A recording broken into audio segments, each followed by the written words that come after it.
Transmission, reprise d'entreprise, un enjeu aussi pour les communes. Bienvenue sur U2P TV. Nous sommes toujours en direct du Salon des maires et des collectivités locales et vous pouvez voir toutes ces émissions, celles d'aujourd'hui, celles d'hier et celles de demain évidemment, sur U2P TV. udp-tv.fr et tous les réseaux sociaux de l'U2P. On va parler donc maintenant, vous l'avez compris, de la transmission et de la reprise d'entreprise, puisqu'il est évidemment impératif de préserver l'activité commerciale et assurer la pérennité des emplois, que ce soit dans les grandes villes ou dans les petites. Alors de quelle manière les fédérations agissent au quotidien sur ce sujet-là? On va en parler avec nos invités. Anne-Marie Leroueil, bonjour. Et bonjour. Présidente du syndicat national des professions du chien et du chat et présidente de la commission éducation, formation et orientation de l'U2P. Annick Paulez est également avec nous, bonjour. Bonjour. Présidente de la Fédération des fromagers de France depuis quelques mois, puisque c'était en juin 2025. Absolument. Donc, bravo pour cette nouvelle fonction. Et Fabienne Munoz, bonjour. Bonjour. Maître artisan coiffeur, vice-présidente de l'Union nationale des entreprises de coiffure et présidente de l'UNEC Auvergne-Rhône-Alpes. Anne-Marie Leroueil, je vais commencer avec vous. Pourquoi on a l'impression finalement que depuis 20 ans, rien ne bouge vraiment sur tous ces sujets autour de la reprise et de la transmission? On en parle beaucoup, mais on a l'impression que ça ne décolle pas, qu'il n'y a pas une vraie prise de conscience. Alors effectivement, on en parle tout le temps, mais ça ne bouge pas. C'est-à-dire qu'on a l'impression de redire et redire, année après année, les mêmes choses. Les petits artisans, sans que ce soit péjoratif, le mot petit, on est bien d'accord, les petits commerces dans les communes. Moi, je suis issue d'une commune rurale. C'est hyper important de maintenir ces commerces-là sur nos communes.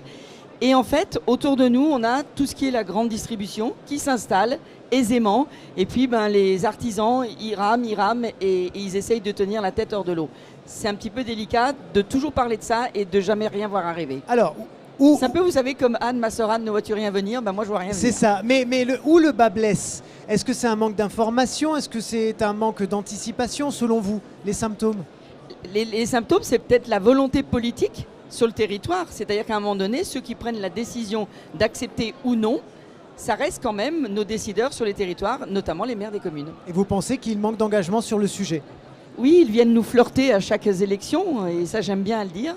Et puis une fois que les élections sont passées, on nous oublie. Et bien là, on flirte beaucoup avec vous en ce moment, manifestement. Annick Paulez, évidemment, chez les fromagers, crémiers fromagers, c'est très important aussi. De quelle manière la fédération informe et agit sur le sujet? Alors on s'est aperçu effectivement que nous avions depuis le Covid énormément de créations, mais des créations qui aboutissent pas forcément au bout d'un certain nombre d'années. Et nous nous sommes dit que nous sommes 4200 sur la France et que nous avons 25% de personnes qui ont plus de 50 ans. Ce qui veut dire qu'il y a dans les années prochaines une demande de transmission, à mon sens.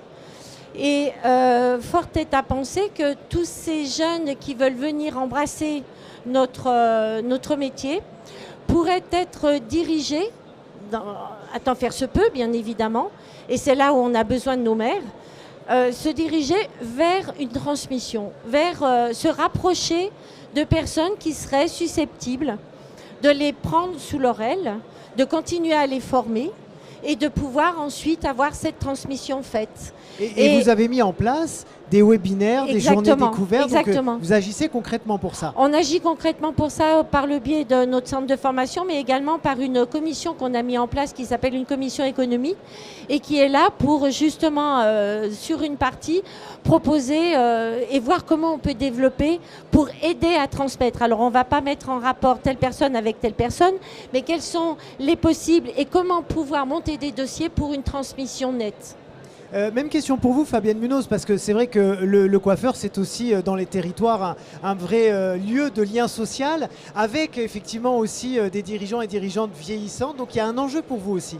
Oui, tout à fait. Si vous le permettez, je suis aussi présidente de chambre de métier et vice-présidente nationale. Donc je pourrais peut-être apporter un peu des éléments. Notre ministre avant, Madame Louvagie, a fait le constat qu'il y avait 500 000 transmissions d'entreprises à reprendre, dont 300 000 artisans. Et donc, il y a des groupes qui ont été mis en place. C'est ce que nous travaillons actuellement sur Bercy. Et l'objectif, c'est qu'on a fait un état des lieux. C'est que nous avons aujourd'hui, sur ces 300 000 artisans, on a 47% qui sont pour des départs à la retraite. Et les autres, c'est pour la reconversion. Donc, il y a tout un travail qui est en train de se faire. Et nous, dans les territoires, donc justement, on travaille avec les EPCI, les mairies. Nous faisons des conventions pour justement développer l'économie de proximité. On est en plein dedans. Parce que vous avez aussi un gros défi, ce sont les grosses enseignes qui parfois se positionnent aussi pour racheter des petits artisans. Donc il y a aussi un équilibre à garder dans certains territoires. Alors comment est-ce que vous faites ? Alors moi je vais vous dire, je pense qu'il faut toujours regarder l'évolution de la société aujourd'hui. Donc dans le secteur de la coiffure, pour moi, il y a deux publics. Il y a le public du cocooning où les gens travaillent seuls. Et d'ailleurs, ça va avec, quand on regarde les chiffres aujourd'hui, moi je suis de la région Aura au niveau de l'artisanat, 244 000 et nous avons plus de 48% en micro-entreprise et 72% des gens qui travaillent seuls. Et quand on voit aussi qu'aujourd'hui, avec la génération d'aujourd'hui, les jeunes, ils cherchent du sens à leur vie, professionnelle et privée, et donc ils se mettent tout seuls. Et donc, pour vous répondre, au niveau de la coiffure, donc on a deux publics, ceux qui travaillent seuls et ceux qui ont plusieurs collaborateurs. Et pourquoi ça fonctionne ? Parce que tout le monde le sait, aujourd'hui, c'est le bien-être au travail. Donc ça permet de tourner pour satisfaire le collaborateur, sinon il ne reste pas. Je ne veux pas travailler le mercredi, je ne veux pas travailler le samedi, pour nous la coiffure. Et ça, c'est important aussi, le bien-être au travail. Donc deux sortes de publics de chefs d'entreprise. Anne-Marie Leroueil, c'est vrai que dans votre secteur, qui est quand même un secteur assez jeune, assez récent, peut-être que la transmission d'entreprise n'est pas encore tout à fait aussi prégnante que dans des secteurs historiques. Néanmoins, comme c'est quelque chose qui se prépare très tôt, je suppose que vous devez y avoir aussi un œil affûté là-dessus. Alors bien sûr, on y pense parce que la jeunesse, c'est tous les apprentis que nous formons aujourd'hui. Et c'est un discours classique dans l'artisanal, j'en conviens, mais néanmoins, ça nous touche également dans nos métiers. C'est-à-dire si nous formons les futurs salariés, certes, mais aussi les futurs chefs d'entreprise, les repreneurs. C'est-à-dire que dans nos communes, s'il n'y a pas de repreneurs, même nos communes, elles meurent. Et c'est ça qui est un sujet.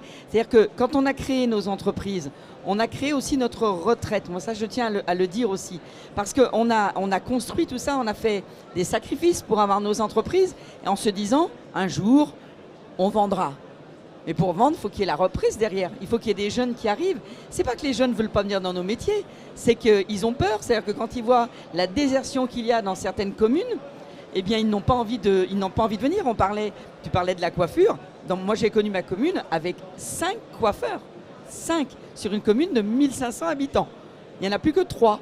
Enfin, il y en a, ou alors, si je suis optimiste, je veux dire, il y en a encore 3. Mais ceux qui sont là, c'est déjà des anciens. Enfin, c'est plus les mêmes. Et du coup, quand on est sur mes métiers, les toiletteurs, par exemple, c'est pire encore parce qu'ils essayent de s'installer sur une petite commune. Dans la ruralité, on peut se dire que c'est facile parce qu'il y a des chiens. Ben non, c'est pas si facile que ça. Il faut quand même amener du travail, amener du public derrière. Et malheureusement, eh bien, ça ne suit pas. Et la vraie question à se poser, c'est pourquoi les consommateurs ne nous suivent pas, nous suivent de moins en moins. Alors il y a quelque chose d'important, on en a un petit peu parlé, quand on dit transmission reprise, un enjeu aussi pour les communes, l'enjeu c'est ce lien social. On en a parlé à l'instant, s'il n'y a plus de commerce, s'il n'y a plus de boulanger, s'il n'y a plus de crémier, s'il n'y a plus... En fait, le lien social se perd et puis finalement, ce sont des villes entières et des villages qui sont désertés. Et en coiffure, en crèmerie aussi bien sûr, mais la coiffure, je trouve, porte encore plus ce côté du lien social puisqu'on vient bavarder, on vient parler de ses enfants, de sa famille, des dernières nouvelles. Et ça, je suppose que c'est aussi important pour vous. Oui, tout à fait. Et je pourrais même rajouter, il y a des enquêtes qui disent que beaucoup de consommateurs passent chez le coiffeur avant d'aller chez le médecin quand c'est un problème psychologique et très souvent ils ressortent, ils ne vont pas chez le médecin. Donc c'est vraiment, oui non mais tout à fait, c'est vraiment un lieu où les gens viennent se vider et puis nous on est là pour, ils repartent, ils sont contents. Vous absorbez aussi tout ça, hein. Vous êtes un peu psychologue de temps en temps. Exactement, donc tout c'est notre travail à nous aussi de nous protéger et d'écouter, de savoir écouter. Et puis moi, je sais que personnellement, quand je referme la porte, on me dirait, voilà, j'ai dit ce que j'ai à dire, et puis après, voilà. Mais c'est notre rôle, effectivement, et Dieu sait qu'en ce moment, on a besoin d'écouter les personnes. Et comme enjeu pour les communes aussi, et notamment pour les crémiers fromagers, c'est ce lien avec la terre, c'est ce lien avec les artisans du coin, c'est ce lien avec les animaux qu'on voit paître parfois dans les zones rurales. C'est-à-dire que s'il n'y a plus de fromagers pour nous parler des fromages de la région, on perd tout ça. Ça aussi, je suppose que vous y êtes attentive. Absolument, c'est notre ADN, nous, en tant que crémiers fromagers, mais je pense que pour n'importe quel métier de l'alimentaire, ou même autre métier de service, c'est important de pouvoir garder une tradition, puisqu'on parle de village, on parle de terroir. Et oui, au niveau des crémiers, le terroir, c'est l'ADN. Mais je voudrais revenir sur la transmission, où effectivement, chaque fédération fait le constat qu'il a besoin d'aider nos jeunes à avancer dans notre métier par de la transmission. C'est une logique, un état de fait.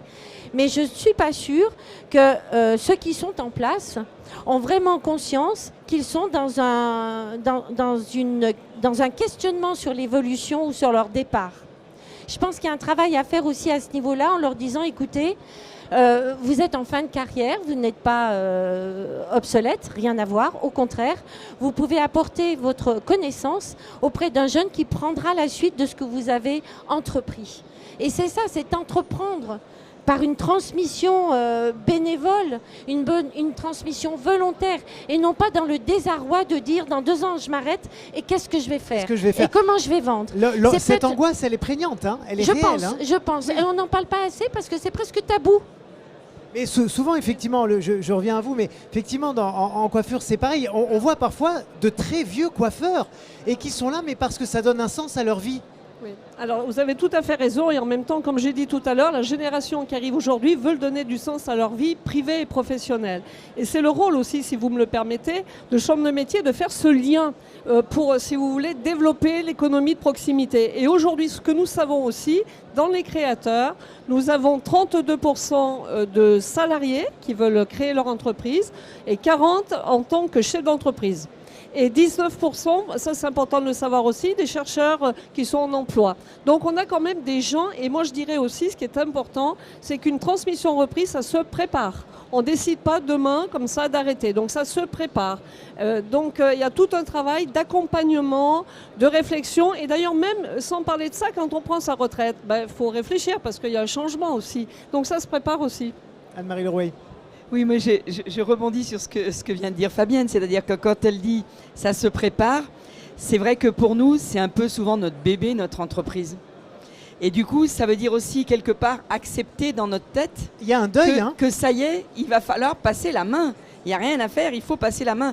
Alors, ça arrive quand même que des transmissions d'entreprise se fassent avec la personne qui reprend l'entreprise dit à celui qui s'en va, j'aimerais bien que vous restiez un petit peu, quelques temps, pour que les clients vous voient, pour voir qu'il y a un suivi, il y a tout cela. Mais c'est vrai que quand pendant des années, vous avez été sur votre territoire, que vous êtes dans votre entreprise, c'est difficile de lâcher, parce que ça veut dire, comme tu l'as dit, c'est un changement personnel, intellectuel, c'est un changement financier. Il ne faut pas se le cacher non plus. Et ça aussi, c'est important. C'est-à-dire que financièrement, la retraite, est-ce qu'elle va m'assumer pendant les restants de ma vie, que j'espère le plus long possible? Vous voyez, tout ça, c'est un vrai questionnement. Et quand on parle de transmission reprise, il faut vraiment penser à la jeunesse et puis à ceux qui partent. Alors, dernier tour de table, quand on dit donc reprise d'entreprise, un enjeu aussi pour les communes. On a compris que l'enjeu, c'était bien sûr pour les artisans, les commerçants, mais aussi pour les communes. Comment vous le définiriez chacune, cet enjeu pour les communes? Allons-y. Alors, moi, je sais qu'en ce qui me concerne, c'est vrai que j'ai l'opportunité, comme je suis présidente de chambre, on fait des conventions avec les EPCI et les mairies, avec 3 points bien clairs. Parce que souvent, des fois, le maire, et c'est normal, il se dit, est-ce que... ils cherchent, ils n'y arrivent pas. Des fois, on voit des maires complètement en désarroi. Donc, nous, notre objectif, c'est déjà de regarder s'il y a la viabilité de l'entreprise. Premier point. Voilà. Deuxième point, notre rôle à nous, c'est chercher le bon chef d'entreprise. Parce que si c'est en milieu rural, si c'est en urbain, c'est pas tout à fait pareil. Une fois qu'on a trouvé le bon chef d'entreprise, il y a un jury qui se met en place avec le maire, normal, président de chambre de métier, l'organisation professionnelle, donc l'UDP. On doit travailler tous ensemble, c'est une obligation, moi je dirais. Enfin, pour moi, ça a toujours été une obligation. Et donc, à partir de là, on reçoit les candidats et c'est nous qui déterminons le bon candidat.